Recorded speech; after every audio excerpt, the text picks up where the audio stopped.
To put this piece in context, I submitted Fugue as an assignment for my beginning fiction workshop in September 2018. It was actually my first assignment for any creative writing workshop ever. We weren't given any real writing restrictions aside from a due date and a 2,500 to 6,000 word range, so no pressure. Though I was incredibly stressed, I will always remember the thrill of unpredictable inspiration. Most of the flashback with Adam the Paperboy came to me at midnight on a Wednesday. I was just buzzing with excitement all of a sudden. The emotions and snapshots of the scenes were so vivid in my mind, I couldn't chance waiting for the morning to come to get them on paper, or at least in a Google Doc. I ignored I don't know how many typos in the first draft. I remember thinking, I have to write it all right now before any bit of it disappears. An hour and a half passed by in a blur, and when I sat back, there was a whole love story on my screen. I got a little full of myself in the moment, but that feeling of accomplishment still never gets old. But really, the entire process meant a lot to me. This was more than my first story and my first workshop. This was my first time sharing a slice out of a world I've actually slowly built over the last 6 years. Evan especially was, and still is, my pride and joy in a time when I really didn't know who I was, let alone who my friends were or where I belonged. I spent quite a bit of time by myself in those years, immersed in this other person's head in another universe when my own life didn't seem to have the support or the community I needed.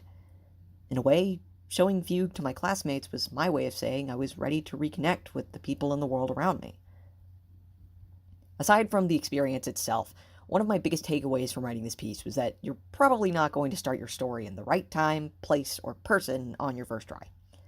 Originally, I hadn't even considered writing the story in second person. I intended to flesh out the societal prejudices, namely ageism, that supported Jackson Academy and its larger institutional system, preferably through the eyes of a newer student like Jace. But after a few hundred words of his high school perspective, I got stuck. I started again, this time from Jace's point of view on the day the events of Fugue occurred. Still no dice. When I took another step back, I reflected on what was actually going on. I realized I should focus on Evan's own struggle specifically, not other people's general perceptions of it. From here, I got the idea of him dealing with negative self-talk and dissociation from that condescending voice. I drew on my own experiences with dissociation, the way it felt like I was watching myself do everything from the confines of my brain. Then I thought, it's always bothered me how few stories use the second person. It finally clicked, and, well, the rest is history. When it came to settings, I learned another lesson too. Research matters. Every detail reflects the world you're exploring more accurately, effectively grounding the reader and lending you more confidence that you know what you're talking about.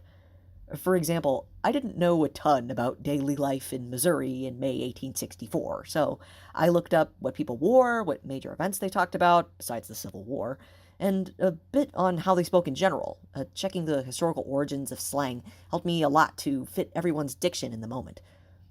But even on the contemporary side, Evan lives in a place I've never been.